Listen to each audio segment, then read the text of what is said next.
হযরত আনাস রাদিয়াল্লাহু তাআলা আনহু বলেন, আমি দীর্ঘ 10 বছর হাবিবুল্লাহ জনাবে মুহাম্মদ রাসূলুল্লাহ সাল্লাল্লাহু আলাইহি সাল্লামের খেদমত করেছি। একটা দিন বা একটা মুহূর্তের জন্য আল্লাহর হাবিব এমন কোনো কথা কাজ আমার সাথে করে নাই যে আমি যাররা পরিমাণ কোনো ব্যথা পাবো বা কষ্ট পাবো। কত আশিকে রাসূল আছে, আল্লাহর পথে জিহাদ সংগ্রামী আছে, কোন সময় কবে এক চড় মারিল, আজকে প্ল্যাটফর্ম পাইছে তাই তিনি তার বাড়ি ঘর ধরাই দিল। এটা রাসূলের আদর্শ নয়, আল্লাহর হাবিব সাল্লাল্লাহু আলাইহি সাল্লামের আদর্শ মনোভাব এমন ছিল। ইহুদি নাসারা গাঢ় সাঁওতাল বেদিন আসে তার চরিত্রের দিকে তাকালে, তার আখলাকে হাসানায় তাকাইলে, তার এই আখলাক দেখে চরিত্র দেখে তারা কি করেছেন, বেদিন কালমা পড়ে মুসলমান হয়ে গেছে। আর আমরা কেইসা মুসলমান হয়েছি, আমাদের আদর্শ দেখে মুসলমান অনেক সময় কি হয়ে যাচ্ছে, মুশরিক হয়ে যাচ্ছে। কথা ঠিক না বেঠিক? জহারাল ফাসাদু ফিল বাররি ওয়াল বাহরি বিমা কাসাবাত আইদিন নাস। আসমানের তলে জমিনের উপরে যত বিপদ বালা মুসিবত আছে, আল্লাহ বলছেন এটা তোমাদের নিজ হাতের কর্মের ফল। কথা ঠিক না বেঠিক? এটা নিজ হাতের কর্মের ফল।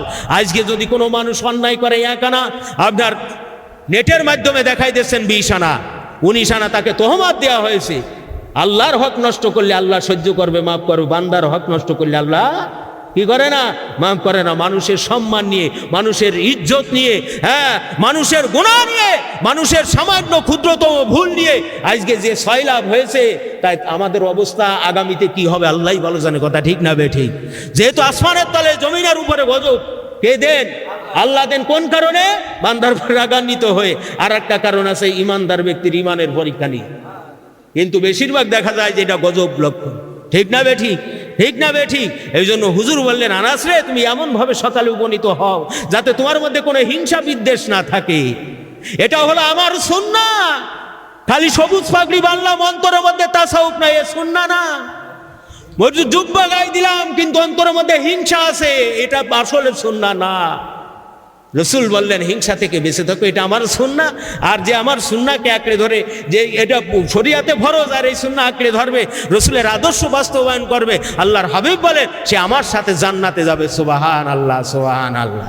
নাহমাদুহু ওয়া নুসাল্লি আলা রাসূলিহিল কারীম, আম্মা বাদ।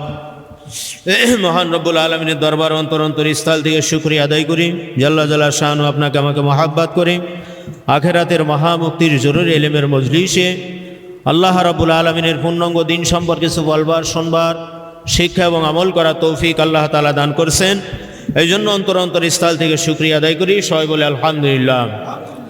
দুরূদ সালাম বর্ষিত হোক মুক্তির মানবতার দূত সরওয়ারে কায়নাত আকাইনাম তাজদারে মদিনা আহমদ মুস্তফা মুহাম্মদ মুস্তফা নূরুন আলা নূর হযরত মুহাম্মদুর রাসূলুল্লাহ সাল্লাল্লাহু আলাইহি ওয়াসাল্লামের প্রতি।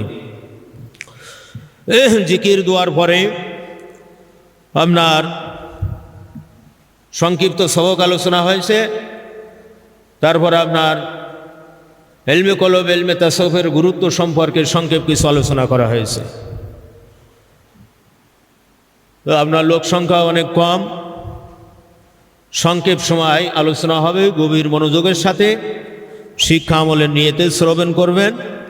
আল্লাহ যেন শোনার সাথে সাথে সেগুলো মনে রেখে আমল করার তৌফিক দান করেন। সবাই বলেন আমিন। পরিপূর্ণ দিন ইসলাম। ইসলাম আংশিক না পরিপূর্ণ? পরিপূর্ণ। উদখুলু ফিস সিলমি কাফা। যারা ইমানদার তাদেরকে আল্লাহ বলছেন, যারা ইমান এনেছো তারা পরিপূর্ণভাবে ইসলামের মধ্যে কি হও, দাখিল হও। তো পরিপূর্ণ দিন সম্পর্কে আমরা কোরআন, হাদিস, ইজমা, কিয়াস, চারো দলিলের মাধ্যমে সাবেক পূর্ণাঙ্গ দিন ইসলাম গুলার দিকে 3 ভাগ। কয় ভাগ? 3 ভাগ। আকাইদ অর্থাৎ ইমান, বিশ্বাস সংক্রান্ত যত মাসলা মাসাইল আছে, এই একটা ভাগ। 2 নম্বর হলো ইলমে ফিকা, আকাইদ ফিকা। এটা আপনার শরিয়াতে জাহেরা বলা হয়। এটা প্রথম পর্যায়ে 2 প্রকার, তারপরে আপনার 10 20 প্রকার। তারপরে হলো ইলমে কলব, ইলমে তাসাউফ অর্থাৎ আত্মা শুদ্ধির বিদ্যা। এটা বাতেনি ইলম। এটারও 2টো ভাগ। কয়টা ভাগ? 2টোর ভাগ। মহলিকাত, মুনজিয়াত। মহলিকাত হলো অন্তরের অসৎ স্বভাব, আর মুনজিয়াত হলো অন্তরের সৎ স্বভাব। মহলিকাত অর্থাৎ মানবতা বিধ্বংসী পরজগৎ বিনাশ সাধনকারী অন্তর্জাত পরিভূ মৌলিক 10 প্রকার। মৌলিক কয় প্রকার? 10 প্রকার। কেবর, হাসাদ, বগস, গজব, গিবত, হের্স, কেজব, বখল, রিয়া, গুরুর বা মুগালাতা। এটা ক্যান্সারের সাথে মারাত্মক ক্যান্সার। ক্যান্সারের সাথে মারাত্মক ক্যান্সারের যদি সূচনা লগ্নে ভালো ট্রিটমেন্ট হয়, কেমোথেরাপি, রেডিওথেরাপি ইত্যাদি দেওয়া হয়, দেখা যায় যে ক্যান্সার নিরাময় হয়। এই ক্যান্সারের কীটটা মারা যায়, কিন্তু ক্যান্সার যদি ভালোভাবে ছাড়াই যায় তাহলে তার আর কোনো বিকল্প ব্যবস্থা নাই। কিন্তু তার সাথে এই মারাত্মক জিনিস হলো অন্তর্জাত পরিভূসমূহ। এ যদি অন্তরের মধ্যে ছাড়াই যায় আর এর যদি সঠিক ট্রিটমেন্ট না হয় তাহলে তার 16 আনাই বরবাদ হয়ে যাবে, নাউজুবিল্লাহ। একটা মানুষের এক ওয়াক্ত নামাজ কাজা গেছে, এই জন্য কি সে সরাসরি জাহান্নামে যাবে? 16 আনা বরবাদ হবে? হবে না। একটা সুন্নাহ ছুটে গেছে, কি একটা ওয়াজিব ভুলক্রমে ছুটে গেছে, তওবা করে কাজা কাফারা আছে আদায় করবে। কিন্তু যদি সারা জীবন অন্তর্জাত কুরিফুর একটা কুরিফু ছোট, যেমন বগজ, এই বগজ নিয়ে যদি চলে আর এমতো অবস্থায় যদি মৃত্যুবরণ করে, ও 16 আনা বরবাদ হবে কি হবে না? হবে কি হবে না? এই জন্য এই এলমে কলম, এলমে তাসাউফ সম্পর্কে সমাজের ধারণা একরকম, কোরআন হাদিসের ধারণা হলো অন্যরকম। অসংখ্য দরবার, বিশেষ করে আপনার ভারত, বাংলা, পাকিস্তান 3 দেশে অসংখ্য দরবার আছে। অন্য দেশে খুব কম, অনেক দেশে মোটেই নাই। কিন্তু বিশেষ করে পিরানা দরবার বেশি ভারত, বাংলা, পাকিস্তান। আপনার 2,92,00,000 দরবার আছে। এইরকম কি দরবার আছে, গুণে পাওয়া গেছে। তো দেখা যায় যে এই দরবারের মূল মাকসাদ হলো আত্মশুদ্ধি করার জন্য। এই যে দরবারগুলো প্রতিষ্ঠিত হয়েছে, এর প্রথমে সূচনা লগ্ন হলো কি করার জন্য? আত্মশুদ্ধি করার জন্য, এলমে কলম, এলমে তাসাউফ শিক্ষাদানের জন্য। যেহেতু এই শিক্ষা কোনো মাদ্রাসার পাঠ্যসূচিতে নাই, কোনো খানকা ভিত্তিকও নাই, সরকারি রুলেও নাই, দেওবন্দি রুলেও নাই, অক্সফোর্ডেও নাই। এই এলেমটা কি করা হয়েছে? উঠোই দেওয়া হয়েছে, বিলুপ্ত হয়ে গেছে। কিন্তু এটা খাঁটি পিরানা দরবারে যারা সত্যিকার অর্থে পীর এবং মুরিদ করে তাদের কাছে এলেমটা থাকবে। মানুষ যাবে আত্মশুদ্ধির এলেম, তারা কি করবে? দরবার ভিত্তিক শিক্ষা দেবে। কিন্তু সেই দরবারেই সমস্যা, ঠিক না? ঠিক। এই জন্য আলেম, পীর, বক্তা, ওয়াইজ, হাদি, আমির যারা আছে, এই প্রত্যেকে আপনার আকাইদ এবং ফিকা ক্লাস 1 থেকে শুরু করে নিয়ে আপনার ডিগ্রি, মাস্টার্স, অনার্স পাস হয়ে যাচ্ছে, আকাইদ আর ফিকাই শিক্ষা দিচ্ছে, কিন্তু তাসাউফের কোনো শিক্ষা দিচ্ছেন না। তো যাই হোক, আল্লাহ পাক রব্বুল আলামিন এই যে আমাদের বিশ্ব অভিযান কেন্দ্র আছে না? বিশ্ব অভিযান কেন্দ্র পরিচালনা করেন কে? জামানার হাদি নায়েবে রাসূল। জামানার হাদি নায়েবে রাসূল, তিনার কাছে আল্লাহর পূর্ণাঙ্গ দিন আছে, পরিপূর্ণ শিক্ষার ব্যবস্থা আছে, আলহামদুলিল্লাহ। এই জন্য এই অন্তর্জাত কুরিফু দূরভূত করা আর অন্তরের মধ্যে সৎ স্বভাব অর্জন করা, সৎ স্বভাব, নবী সুলভ স্বভাব, তার প্রথম গুণ কি? তওবা। প্রথম গুণটা কি? তওবা। দ্বিতীয় গুণ সবর, তৃতীয় গুণ শুকর, তারপরে তাওয়াক্কুল, তারপরে ইখলাস, তারপরে তারপরে তারপর তারপরে তারপরে মুহাসাবা। এই 10টা হলো নবী সুলভ স্বভাব। কি স্বভাব? নবী সুলভ স্বভাব। আর অন্তরের মধ্যে যে 10টা, এটা হিংস্র প্রাণীর স্বভাব, এটা মানুষের স্বভাব না। যার মধ্যে হবে সে মানুষত্ববোধই নষ্ট করে ফেলবে। এই জন্য সমস্ত কোরআনের মা বা মূল হলো সূরা ফাতিহা। উম্মুল কোরআন বলা হয় কি হয় না? কথা বলেন, হয়। তো এইরকম আবার সমস্ত হাদিস শরীফের মা হলো হাদিসে জিব্রাইল। হাদিসে জিব্রাইল, এ কামেল, নাকেস, ফাসেক সবাই জানে যে সমস্ত হাদিসের মূল হাদিসটা কি? হাদিসে জিব্রাইল। ওই হাদিসে জিব্রাইলের লাস্টের দিকে আছে ইন্নাল ঈমান ওয়াল ইসলাম ওয়াল ইহসান। ঈমান, ইসলাম, ইহসান। ঈমান, ইসলাম, ইহসান। নিশ্চয়ই দিন গোড়ার দিকে গঠিত 3 ভাগে। কয় ভাগে? ইন্নাল ঈমান ওয়াল ইসলাম ওয়াল ইহসানা তুসাম্মা কুল্লু আমরি দীনিহা। ঈমানের মাসলা, দেহের মাসলা, আত্মার মাসলা। কয়টা হলো? 3টা। এখন দেহর মাসলা আছে, ঈমানের মাসলা আছে, কিন্তু আত্মার মাসলা নাই। পরিপূর্ণতা পাইছে। আচ্ছা, পূর্ণতা যদি না পায় নাজাত পাবে? তা আপনার অনেকে অনেক বুদ্ধি শুদ্ধি ইত্যাদি দিয়ে তর্ক দিয়ে বুঝাইতে চায়। দেখেন এই ঘরটা ওয়ারিং করা আছে, কাট আউটের মাঝখান দিয়ে আপনার মেন সুইচের ওখানে কাট আউটের মাঝখান দিয়ে একটা তার দেওয়া আছে। ওই তারটা কাটে যাওয়ার সঙ্গে সঙ্গে এই ঘরের সমস্ত লাইন বন্ধ হয়ে যাবে কি যাবে না? আচ্ছা ওই তারটা কি 2200 টাকা দাম, 1500 টাকা দাম, 500 টাকা দাম? না না, সামান্য এই তারের থেকে ছিঁড়ে নিয়ে 2 নাটের সাথে দিয়ে ওইটা সংযোগ করে দেওয়া হয়েছে। তো এই তাসাউফের এলেমটা হলো অক্সিজেনের মতো, কাট আউটের মতো। সুবহানাল্লাহ। অক্সিজেন না থাকলে যেমন প্রাণী বাঁচবে না, তাসাউফ না থাকলে ইমান বাঁচবে না, মুসলমান বাঁচবে না, তার অস্তিত্বই থাকবে না, পরিষ্কার না ঝাপসা। ওই রকম যেমন একটা ইঞ্জিনের মধ্যে আমরা তেলের লাইনটা বন্ধ করলে ইঞ্জিন অকাজ হয়ে পড়ে যায়, তদ্রূপ এই পরিপূর্ণ দিন ইসলাম ওইরাম একটা থেকে একটা যখন বাদ দিয়ে দেবে তখন সব বরবাদ হয়ে যাবে। নাউজুবিল্লাহ। কথা বুঝতে পারলেন? এইরকম বুখারী শরীফের হাদিসের মধ্যে আছে যে নিশ্চয় দিন গঠিত হয়েছে কয়ের সমন্বয়। সিহাতুল ইতিকাদ, হুসনুল মুহসারা, তাহজিবুন নফস। আকাইদ, তাসাউফ, ফিকহ যার মূল অর্থ। এই তাসাউফের নাম ইলমে কলব আছে। কি আছে? বর্ণনা হচ্ছে ক্বালা ইলমুল ইলমাইনি, ইলম হলো 2 প্রকার। ইলমুন ফিল কালবি ফাযাকা ইলমুন নাফি। প্রথম প্রকারের ইলম হলো কালবের ইলম। কিসের ইলম? কালবের ইলম। এটা হলো সবচাইতে উপকারী ইলম। ওয়া ইলমুল আলাল লিসান ফাযাকা হুজ্জাতুল্লাহি আযজা ওয়া জাল্লা আলা বানি আদম। দ্বিতীয় প্রকার ইলম হলো জাবানি ইলম। এই হাদিসের ব্যাখ্যা খুলাসাতুত তাফসীর কিতাবের মধ্যে পরিষ্কার লেখা আছে, যেই ব্যক্তি তাসাউফ স্বীকার করে, শরীয়তকে অস্বীকার করে, অর্থাৎ ইলমে কলব, ইলমে ফিকাকে, এই ইলমে ফিকাকে কি করে? অস্বীকার করে, সে জিন্দেক, কাফের। বাতেনি লোক আছে না, বলে আমরা বাতেনিতে নামাজ পড়ছি, 2 রাকাত পড়লেই জীবন হয়ে গেছে। বাতেনি নামাজ পড়ে, পড়ে কি পড়ে না? বাতেনি বন্দেগি করে। আর জাহেরি অবস্থায় গাঁজা টানে, আছে না নাই? জাহেরি অবস্থায় কি করে? গাঁজা টানে। আর বাতেনিতে নাকি আল্লাহর ওলি, ঠিক না?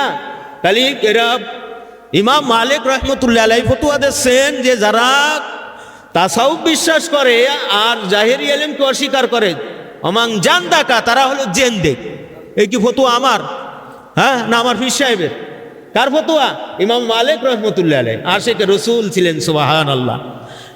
তারপরে বলছেন যে ফিকাহ স্বীকার করে অথচ তাসাউফ কি করে? বাদ দেয়, অস্বীকার করে, সে ফাসেকি করলো। কি করলো? ফাসেকি করলো। তাহলে জেন্দেক তো কাফের, যে ফাসেক সেও ফিরায় ওই সমাদর্শ। ফাসেক আল্লাহর হিদায়াত থেকে বিমুখ। নাউজুবিল্লাহ। যেহেতু ফাসেক তাকে বলা হয় যে ফরজ ছুটোই গেলে, ফরজ অস্বীকার করে, অনেক ক্ষেত্রে ফাসেক কাফেরও হয়ে যায়। ফাসেক কি হয়ে যায়? অনেক ক্ষেত্রে কাফেরও হয়ে যায়। অমাং জামা বাইনাহুমা ফাকাত হাক্কাকা, যেই ব্যক্তি ফিকার ইলম শিক্ষা করলো, জাহেরি ইলম শিক্ষা করলো, বাতিনি ইলম শিক্ষা করলো, সে সঠিক কাজ করলো, তিনি হলো হাক্কানি আলেম। বলেন সুবহানাল্লাহ। তালেম পীর বক্তা ওয়াইসাদি কয় ভাগ? 2 ভাগ। কামেল খাঁটি, নাকেস জাল। ইন্না হাযা ইলমুন দীন ফানজুরুন আম্মান তাখুযু দীনাকুম। নিশ্চয় ইলম হইয়াছে দিন, কাজেই তুমি কাহার থেকে দিন শিক্ষা করতেছো তাকে তদন্ত করো, অনুসন্ধান করো, সে কামেল না নাকেস। সে যদি কামেল হয়, কামেলের শিক্ষায় তার হাতে মাটি আসলে সোনায় পরিণত হবে। সুবহানাল্লাহ। আর নাকেজের শিক্ষার, নাকেজের হাতে স্বর্ণ আসলে সেটা মাটিতেই পরিণত হয়ে যাবে। নাউজুবিল্লাহ। কামেল এমন একটা জিনিস যেটা আপনার মহামূল্যবান সম্পদ। সুবহানাল্লাহ। তাহলে কামালিয়াত, পরকালে নাজাতের জন্য কি করতে হবে? ফিকাহ, তাসাউফ, জাহেরি বাতিনি উভয় প্রকারের ইলম শিক্ষা করতে হবে, আমল করতে হবে। এক ভাগ বাদ দিয়ে আর এক ভাগ করলে হবে না। তাহলে যেমন একটা মানুষের সব আছে, একটা হাত নেই, মানুষ বলবে যে খুড়া। সব আছে, চোখ নষ্ট বলবে, অন্ধ বলবে কি বলবে না? সব বডি ফিঙ্গার সব সুন্দর আছে, কিন্তু মগজ নষ্ট, পাগল বলবে। বলবে কি বলবে না? মানে মাথায় কাজ করেন, বলে কি বলবেন? সব ঠিক আছে, পা নাই, তাকে খুড়া বলা হবে। বলা হবে কি হবে না? তদ্রূপ ইয়া আইয়ুহাল্লাযীনা আমানুত্তাকুল্লাহ হাক্কা তুকাতিহি ওয়া লা তামুতুন্না ইল্লা ওয়া আনতুম মুসলিমুন। আল্লাহ বলেন, হে ঈমানদারগণ, তোমরা আল্লাহকে যথার্থভাবে ভয় করো, সঠিকভাবে ভয় করো। কিভাবে ভয় করো? সঠিকভাবে, যথার্থভাবে সঠিক ভয় করতে হবে। এই আয়াতের মধ্যে থেকে একটা মাসলা সাবিত হয় যে ভয় করার আসলে অভিনয় আছে, আছে না? না, রিয়া যারা করে তারা অভিনয়ের ভয় করে না? যাদের মধ্যে ইখলাস নাই তাদের কাজ সব অভিনয় কিনা? এই জন্য আল্লাহ বলছেন যে আল্লাহকে যথার্থভাবে ভয় করো, মুসলমান না হয়ে কবরে আসিও না, মৃত্যুবরণ করিও না। একমাত্র মুসলমান যারা হবে তারাই নাজাত পাবে, অন্য কেউ নাজাত প্রাপ্ত হবে না। আয়াতের ব্যাখ্যায় পরিষ্কার লেখা আছে যে আকাইদ তাসাউফ ফিকাহ শিক্ষা আমল না করে মরিয়া যাইও না। যদি মরো তাহলে কি হবে? জাহান্নামী হয়ে যেতে হবে। নাউজুবিল্লাহ। তাহলে ইসলাম কয় ভাগ? গোড়ার দিকে, এই পরিপূর্ণ দিনের গোড়ার দিকে কয় ভাগ? 3 ভাগ। আকাইদ তাসাউফ ফিকাহ। তারপরে হলো 4 ভাগ। কয় ভাগ? 4 ভাগ। ইবাদত, মুআমালাত, মুহলিকাত, মুনজিয়াত। তারপরে কয় ভাগ? 4-10-এ 40 ভাগ। এই 4-10-এ 40 প্রকার মাসলা প্রত্যেকের যে আপনার ফরজে আইনের এলেমে আলেম হতে হবে। ইহার থেকে আবশ্যক পরিমাণ এলমে দিন শিক্ষা করা প্রত্যেক মুসলমান নারী পুরুষ সকলের জন্য ফরজে আইন, ফরজ। আল্লাহ রসুল বলেন, মাশারের ময়দানে কঠিন বিপদের দিন, মুসিবতের কালে আমার কিছু উম্মাতদেরকে শাফায়াত করা আমি রাসূলুল্লাহর জন্য কি হবে? ওয়াজিবা হবে। এবং আমি রাসূলুল্লাহ সাল্লাল্লাহু আলাইহি সাল্লাম তাদেরকে আলেম বলে সাক্ষ্য দেব। সুবহানাল্লাহ। রাসূল পাক সাল্লাল্লাহু আলাইহি সাল্লাম যদি সাক্ষ্য দেয়, তার আর কিছু দরকার আছে? যদি বলে যে ইনি আমার দলভুক্ত, ইনি আমার উম্মাত, ইনি আমার উম্মাতের আলেম, কি উম্মাতের খাদেমও যদি বলে, তাহলে তার আর কিছু লাগে? কিছু লাগে না। কাদের জন্য? যে আপনার মিরকাতের মধ্যে মোল্লা আলী কারি রহমতুল্লাহ আলাইহি বলছেন, আরবাঈনা মাসালা। আরবাঈনা হাদিসের মূল অর্থ হলো কি? আরবাঈনা মাসালা, অর্থাৎ 40 প্রকার মাসলা। আল্লাহর হকে 10, বান্দার হকে 10, অন্তর অসৎ স্বভাব 10, সৎ স্বভাব 10। এই 4-10কে 40 প্রকার মাসলা যারা শিক্ষা করবে, আমল করবে, আল্লাহ রসুল বলেন তারা আমার পক্ষের আলেম, আরেফ, তাদের শাফায়াত করা আমি রাসূলুল্লাহ সাল্লাল্লাহু আলাইহি ওয়াসাল্লাম পরে ওয়াজিব হয়ে যাবে। সুবহানাল্লাহ। 5 বেনা 6 উসুল, 5 বেনা 6 উসুল। আবার কার শুনলাম যেন 71 উসুল আছে। কোন এক দরবারে শুনছিলাম না 71 উসুল আছে। এসব গুমরাহি, নাকেস, ফাসেক, হিসাবান্ত আল্লাহর কাছে কাতারে কাতারে পয়েন্টে পয়েন্টে ধরা খাবে। এই জন্য নাজাত পেতে হলে, আল্লাহর নৈকট্য হাসিল করতে হলে, আল্লাহর হাবিবের খাঁটি উম্মাত হতে হলে, হ্যাঁ, কবরের আযাব থেকে মুক্তি পেতে হলে, হাসরের ময়দানে লাঞ্ছিত থেকে মুক্তি পেতে হলে, আল্লাহর জান্নাতে যেতে হলে, রাসূলুল্লাহ সাল্লাল্লাহু আলাইহি সাল্লামের উম্মাত হতে হলে প্রত্যেকটা মানুষকে দেহ, আত্মা, মাল, 3টার বিদ্যা শিক্ষা করতে হবে, আমল করতে হবে। তাহলে সিফাতি মুসলমান হওয়া যাবে, কামেল মুমিন হওয়া যাবে, আল্লাহর কাছে মুখ দেখানো যাবে, উম্মতে মুহাম্মাদি বলে পরিচয় দিতে পারবে, আল্লাহর বান্দা বলে পরিচয় দিতে পারবে। কথা ঠিক না বে ঠিক? দরুদ শরীফ পড়েন, আল্লাহুম্মা সাল্লি আলা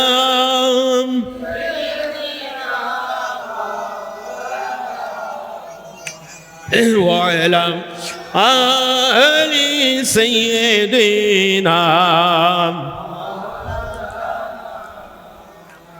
বিসমিল্লাহির রহমানির রহিম। ওয়া মিন শাররি হাসিদিন ইযা হাসাদ।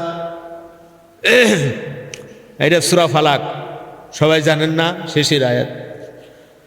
তখন অন্তর্জাত কুরিফু, মানবতা বিধ্বংসী, পরজগৎ বিনাশ সাধনকারী অন্তর্জাত কুরিফু। এটা কয়টা? 10টা। প্রথম নম্বর হলো কেবর বা অহংকার, 2 নম্বর হলো হাসাদ বা হিংসা। হিংসা সম্পর্কে সংক্ষিপ্ত আলোচনা হবে, আপনার গভীর মনোযোগের সহকারে শুনবেন। হাসাদ কি রকম গুনাহ, অর্থাৎ হিংসাটা কি রকম গুনাহ, এই গুনাহটার ওজন কি?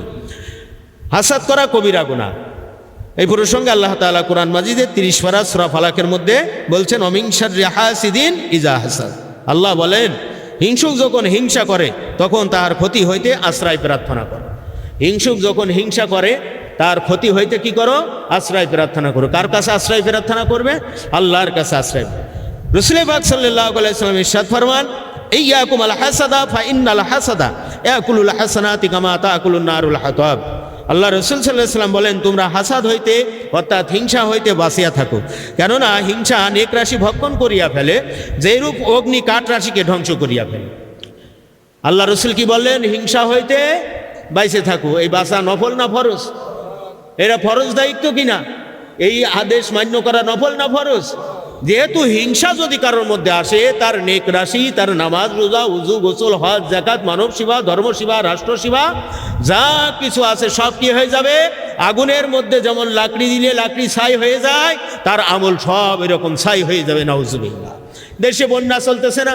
কয়েক জেলার মধ্যে বন্যা, তা আপনার পানিতে ভাসায় নিয়ে যাচ্ছে, মাল সামান ভাসে আর এক জায়গায় লোকেরা উঠতে পারবে, বা আসার পরে খুঁটি কাটা কিছু থাকবে, বিটে বাড়ির পরে থাকতে পারবে। যদি আগুনে পুড়ে ছাই হয়ে যেত, তাহলে কেউ কি কিছু পাইতো? আল্লাহর হাবিব বললেন, কামা তাকুলুন নারুল হাতাব।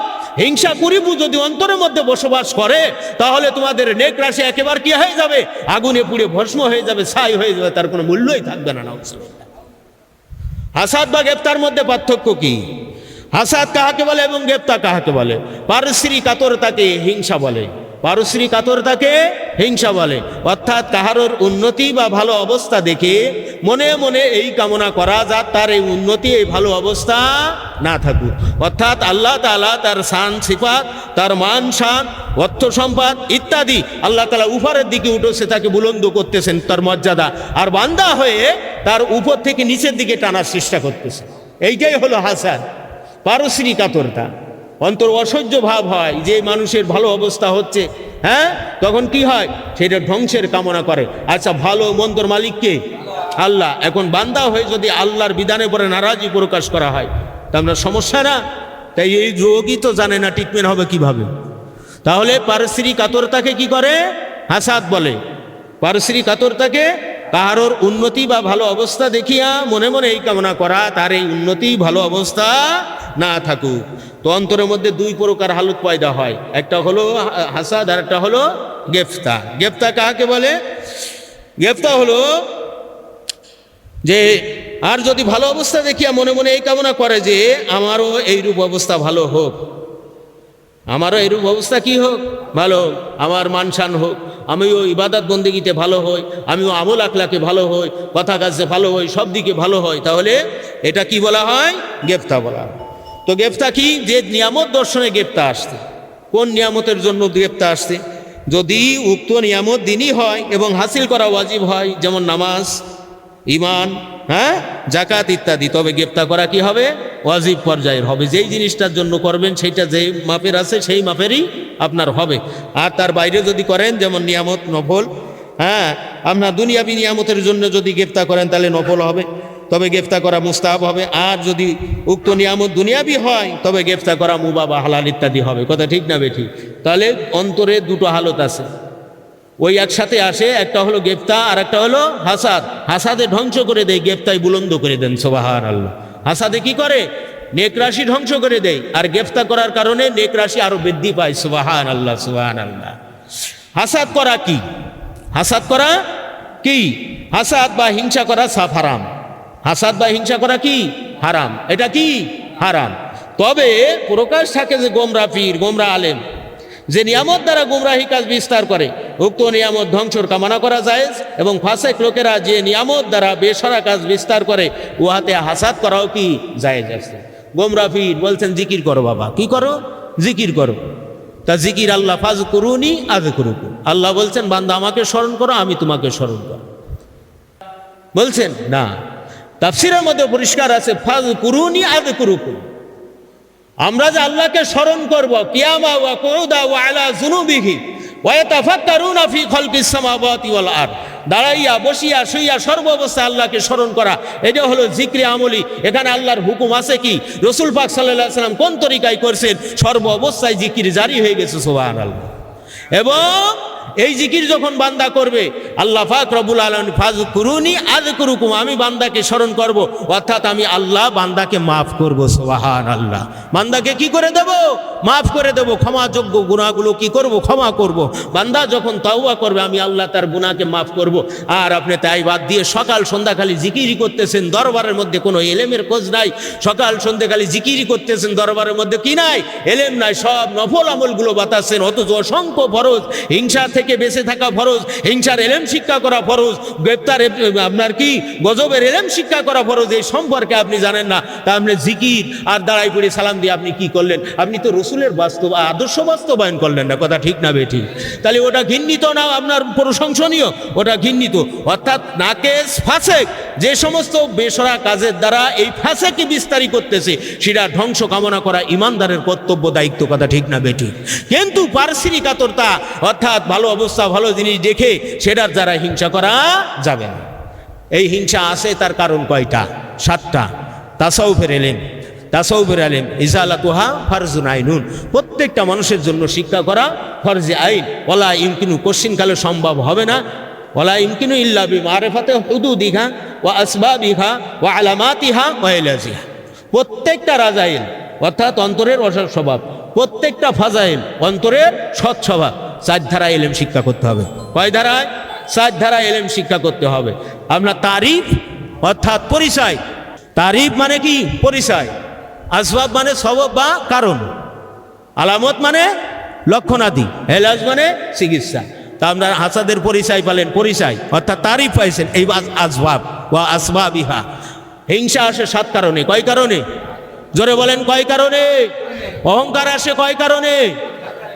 কেবর কয় প্রকার? অহংকার কয় প্রকার? কেবরে জাহের, কেবরে বাতের।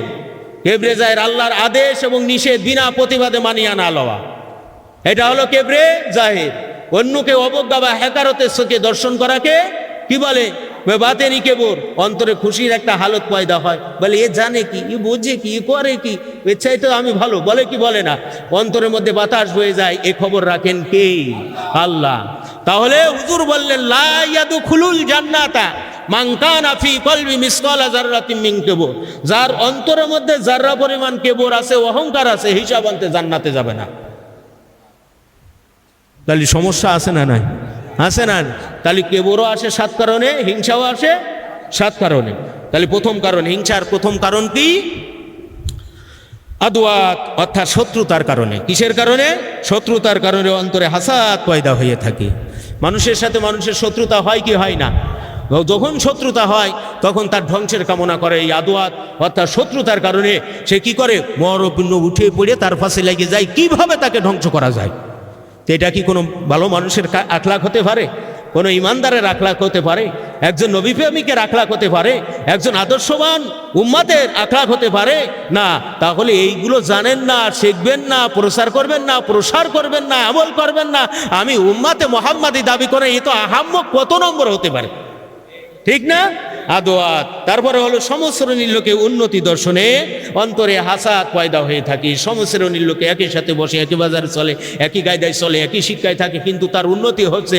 এই সমশ্রেণীর লোক উপরের দিকে উঠাচ্ছেন আল্লাহ, এখন বান্দা হয়ে তাকে নিচেই নামানোর চেষ্টা করে। আসলে কি মুমিনের খাসলাত? মুমিনের খাসলাত না, মুমিনের খাসলাত না। তৃতীয় নম্বর হলো হেকারত, অর্থাৎ যাকে ঘৃণা চোখে দর্শন করা হয়তো তার উন্নতি দর্শনে অন্তরে হাসাদ পয়দা হয়ে থাকে। তৃতীয় কারণ কি? হেকারত, অর্থাৎ যাকে কি ঘৃণা চোখে দেখতো। মানুষ দেখে না, সমাজের মধ্যে বিভিন্ন রকম আছে, আছে না নাই? বিভিন্ন রকম আছে। তা আপনার এর অন্তরের মধ্যে পয়দা হয়। কোন জায়গায় পয়দা হয়? অন্তরের মধ্যে পয়দা হয়। 4 নম্বর হলো তাওয়াজ্জুব, অর্থাৎ যাহার উন্নতির কোনোই কল্পনা চিন্তা ফিকির কিছুই ছিল না, কিন্তু আল্লাহ তাআলা খাস রহমত করে তার উন্নতি ইমানে, আমলে, অর্থে, সম্পদে, শানে, মানে ইত্যাদিতে আল্লাহ তাআলা কি করেছেন? বাড়াই দিয়েছেন।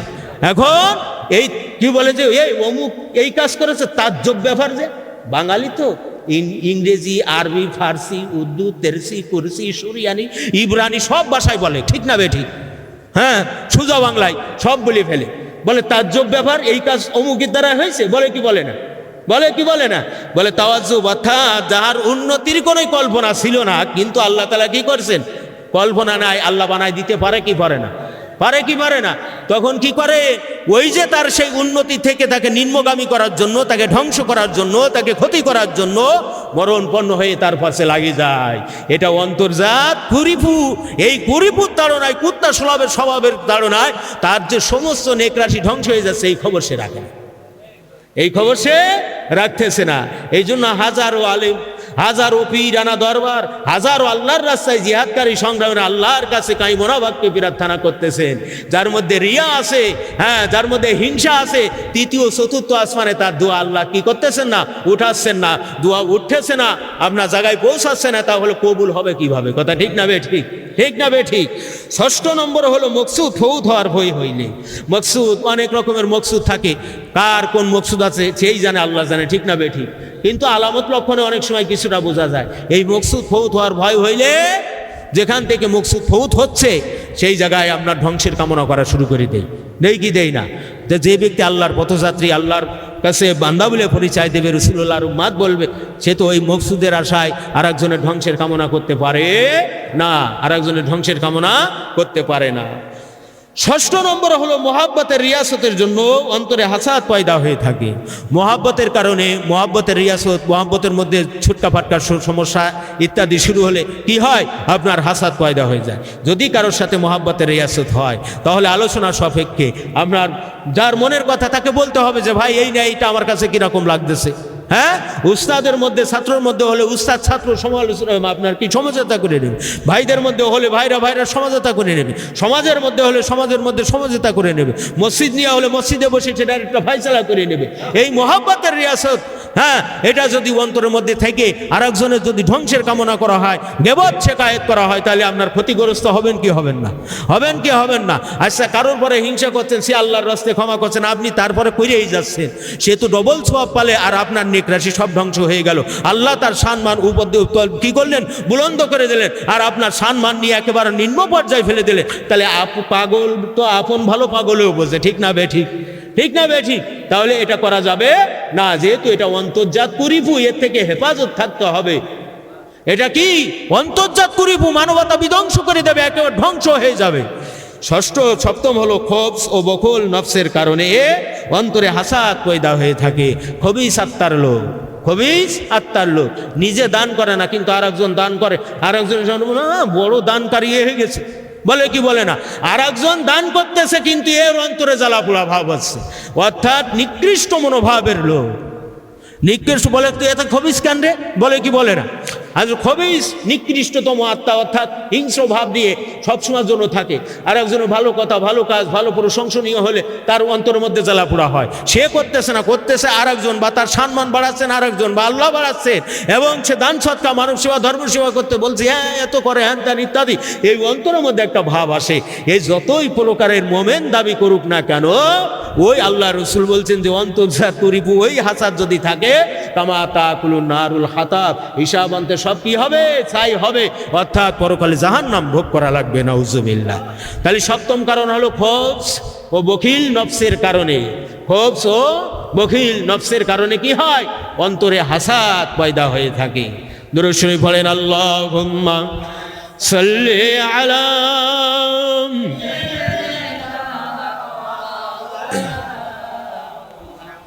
ওয়া আলা আলি সাইয়্যিদিনা।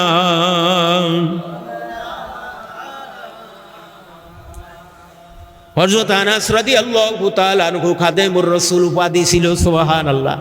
আল্লাহর হাবিব সাল্লাল্লাহু আলাইহি সাল্লাম কি 10 বছর খেদমত করেছেন। কয় বছর? 10 বছর খেদমত করছেন। কে? হযরত আনাস রাদিয়াল্লাহু তাআলা আনহুকে আল্লাহর রাসূল কি বললেন? হুজুর পাক সাল্লাল্লাহু আলাইহি সাল্লাম বললেন, হে বর্ষ, তুমি যদি এই রূপ সকাল সন্ধ্যায় উপনীত হতে পারো যে তোমার অন্তরে কারোর প্রতি হিংসা বিদ্বেষ নেই, তবে তা করো। এরপর বললেন, হে প্রিয় বর্ষ, এটা হলো আমার সুন্নত তরিকা, আর যে আমার সুন্নতকে ভালোবাসে সে আমাকেই ভালোবাসে, আর যে আমাকে ভালোবাসে সে আমার সাথেই জান্নাতে যাবে। সুবহানাল্লাহ। কি বললেন?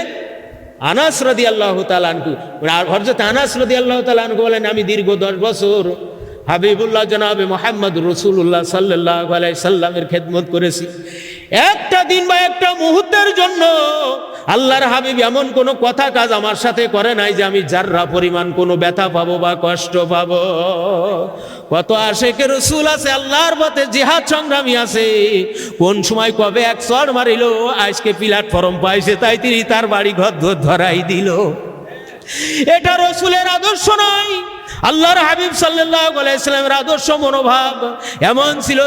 ইহুদি নাসারা, গাঢ় সাঁওতাল, বেদিন আসে তার চরিত্রের দিকে তাকালে, তার আখলাকে হাসানায় তাকাইলে, তার এই আখলাক দেখে, চরিত্র দেখে তারা কি করেছেন? বেদিন কালমা পড়ে মুসলমান হয়ে গেছে।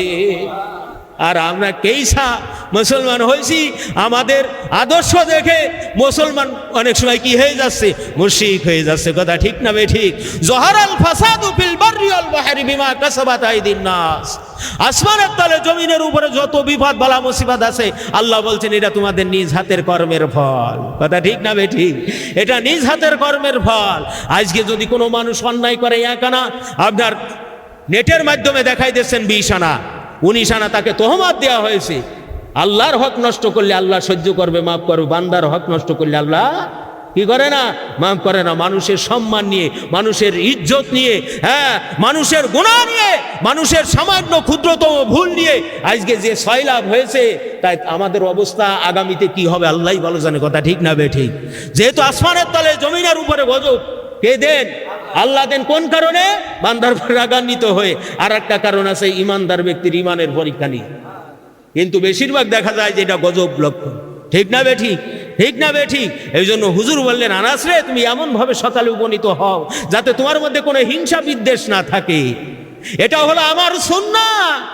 খালি সবুজ পাগড়ি বানলাম, অন্তরের মধ্যে তাসাউফ নাই, এ সুন্নাহ না। জুব্বা গায়ে দিলাম কিন্তু অন্তরের মধ্যে হিংসা আছে, এটা আসলে সুন্নাহ না। রসুল বললেন হিংসা থেকে বেঁচে থাকো, এটা আমার সুন্নাহ। আর যে আমার সুন্নাহকে আঁকড়ে ধরে, যে এটা শরিয়াতে ফরজ আর এই সুন্নাহ আঁকড়ে ধরবে, রসুলের আদর্শ বাস্তবায়ন করবে, আল্লাহর হাবিব বলে সে আমার সাথে জান্নাতে যাবে। সুবহান আল্লাহ, সুবহান আল্লাহ।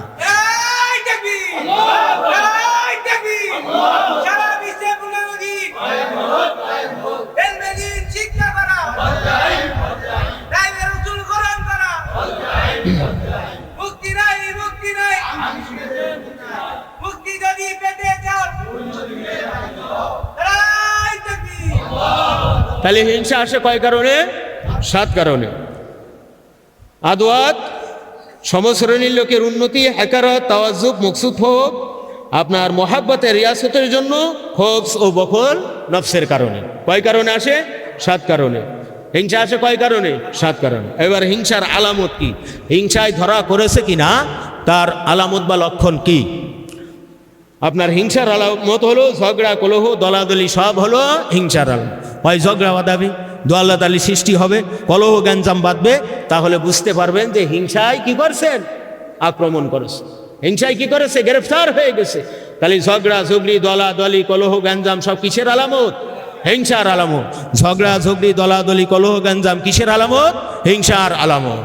হিংসার এলাজ অর্থাৎ চিকিৎসা। হিংসার এলাজ কি? হিংসার এলাজ হলো 2 প্রকার। কয় প্রকার? 2 প্রকার। একটা হলো ইলমি এলাজ আর একটা হলো আমলি এলাজ। একটা হলো ইলমের এলাজ আর একটা আমলের এলাজ। ইলমের এলাজ কি? তাকদীরের উপর রাজি থাকতে হবে। কার উপর রাজি থাকতে হবে? আচ্ছা, তকদীরের পরে বিশ্বাস করা নফল না ফরজ? নফল না ফরজ? তো ফরজ ডবল এসে গেল না? হিংসা, ইলম শিক্ষা করা ফরজ, তকদীরের পরে বিশ্বাস করা ফরজ, তকদীরের উপর রাজি থাকাও কি ফরজ। তাহলে আপনার যারা জানে না কত ফরজ তরক আছে, ঠিক না বেটি? আচ্ছা, একটা ফরজ তরক হলে কোটি কোটি নফল দিয়ে সেই ফরজের কাফারা হয়? সেই ফরজের আদায় হবে? হবে না। ফরজের স্থানে ফরজ, সুন্নাহর স্থানে মুস্তাহাবের জায়গায় মুবাহর জায়গায় মুবাহ। প্রত্যেকটা সেকশন আলাদা আলাদা, ঠিক না বেটি? তা বলা হচ্ছে যে ইলমি এলাজ অর্থাৎ তকদীরের উপর রাজি থাকতে হবে। কার উপরে রাজি থাকতে হবে? তকদীরের উপরে রাজি থাকতে হবে। অর্থাৎ যাহার উন্নতি দর্শনে হিংসা আসিয়াছে তাহার সম্বন্ধে এই ধারণা করা যে এই ব্যক্তি তকদীরে উন্নতি লিখা আছে বলিয়াই উন্নতি হয়েছে। এখন এই ব্যক্তির সহিত যদি আমি হিংসা করি তাহলে তকদীরের উপরে নারাজি প্রকাশ করা হয়। এই ব্যক্তি এই পজিশন থেকে যদি নামানো, একে যদি হ্যারেস করানো, এর মান সম্মান নেওয়া ইত্যাদি যদি আমি করি, তাহলে আল্লাহ যে তার তকদীর বা ভাগ্য লিপিতে যেটা লিপিবদ্ধ করে রেখেছিলেন, এই তকদীরের পরে নারাজি প্রকাশ করা হয়। তাহলে তকদীরের পরে যদি নারাজি প্রকাশ করা হয় তাহলে তো ইমানই নষ্ট হয়ে যায়। আমল তো পরের সেকশন, ইমান প্রথম না? তাহলে কি তকদীরের পরে যদি নারাজি প্রকাশ করে তা ইমান নষ্ট হয় কি হয় না? তা আপনার এটা একটা প্র্যাকটিক্যাল মাসলা। তো দেখা যাচ্ছে যে যদি হিংসা এই তকদীর যদি এলেম না জানতো তাহলে এটা কি বুঝতে পারতো? এই জন্য এটা ইলমি এলাজ। কি এলাজ? এই জন্য আল ইলমুন নূর ইন্নামা ইয়াখশাল্লাহু মিন ইবাদিহিল উলামা। আল্লাহ বলেন একমাত্র আমাকে ভয় করে যারা আলেম। বলেন সুবহানাল্লাহ। যারা আলেম তারা কাকে ভয় করে? আল্লাহকে ভয় করে। আলেম খাঁটি আলেম ভয় করে নাকি নাকে জালেম ভয় করে? খাঁটি আলেম যারা, ফিকাহ তাসাউফ তথ্যবিদ, খাঁটি মুহাক্কিক আলেম যারা, তারা সঠিকভাবে আল্লাহকে ভয় করে। এর বাইরে যারা আছে এটা অভিনয়ের ভয় হয়, ঠিক না বেঠি? 2 নম্বর হলো আমলি এলাজ অর্থাৎ যাহার সহিত হিংসা আসিয়াছে তার সহিত ভালো ব্যবহার করা, তার প্রশংসা করা। তার সহিত কি করবে? ভালো ব্যবহার করতে হবে, হ্যাঁ, এবং তার প্রশংসা করতে হবে। বারবার রিয়াজতও করতে হবে। বারবার কি করবে? রিয়াজত, মুজাহাদা করতে হবে যাতে এই সমস্যা না আসে। যেহেতু আল্লাহর হাবিব সাল্লাল্লাহু আলাইহি সাল্লাম যিনি রাহমাতাল লিল আলামিন, তিনি বললেন উম্মতেরা শুনে রাখো, যদি তোমার মধ্যে হাসাদ থাকে, হিংসা থাকে, তাহলে কামা তাকুলুন নারুল হাতাব, সব নেক রাশিগুলো ধ্বংস হয়ে যাবে। কাজেই আমার মধ্যে হিংসা আসতেছে, আলামত লক্ষণ পাইছে, কারণ উপস্থিত হয়ে গেছে। এখন এর থেকে বাঁচতে হলে যাহার সহিত আমার হিংসা আসছে তার সাথে ভালো ব্যবহার করতে হবে, তার গুণকীর্তন প্রশংসা করতে হবে। বারবার যখন আপনি সৌবাত লাগাবেন, যদি এটা ভালো না বোঝেন, আপনার উপরি লেভেলের উস্তাদ মুরব্বিকের কাছে পরামর্শ করবেন, ইলম সম্পর্কে বারবার চর্চা করবেন, বারবার তার সৌবাত লাগাবেন, প্রশংসা করবেন। এক সময় দেখবেন অন্তর থেকে হিংসা কি হয়ে গেছে। অনেক লম্বা চড়া ঘটনা, সংক্ষেপ মূল কথা। মসজিদে নববী শরীফের মধ্যে আল্লাহ রাসূল সাল্লাল্লাহু আলাইহি ওয়াসাল্লাম বসে আছেন, বলছেন সাহাবীরা, আমি তোমাদের একটা খুশখবরি দেব, একটা জান্নাতি লোক দেখো, তোমরা দেখবে কি? সাহাবীরা আরজ করলেন, হুজুর অবশ্যই দেখবো।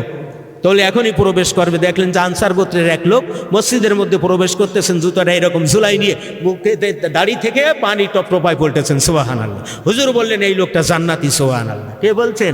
আল্লাহর হাবিব সাল্লাল্লাহু আলাইহি সাল্লাম বলছেন, এই কি জান্নাতি। একদিন, 2 দিন, 3 দিন একই অবস্থায় একটা সাহাবী খেয়াল করলেন যে আল্লাহর হাবিব সাল্লাল্লাহু আলাইহি সাল্লাম ইনাকে কেন জান্নাতি বললেন, তাহলে এর কি আমল আমার একটু দেখার দরকার। 3য় দিন যখন ওই লোকটা বের হয়ে যাচ্ছে, তখন ফার্স্টে গিয়ে সালাম দিয়ে বলছেন, ভাই আমি আমার পিতামাতার সাথে একটু রাগারাগি করার কারণে আমি ওয়াদা করছি 3 দিন বাসাতে যাব না।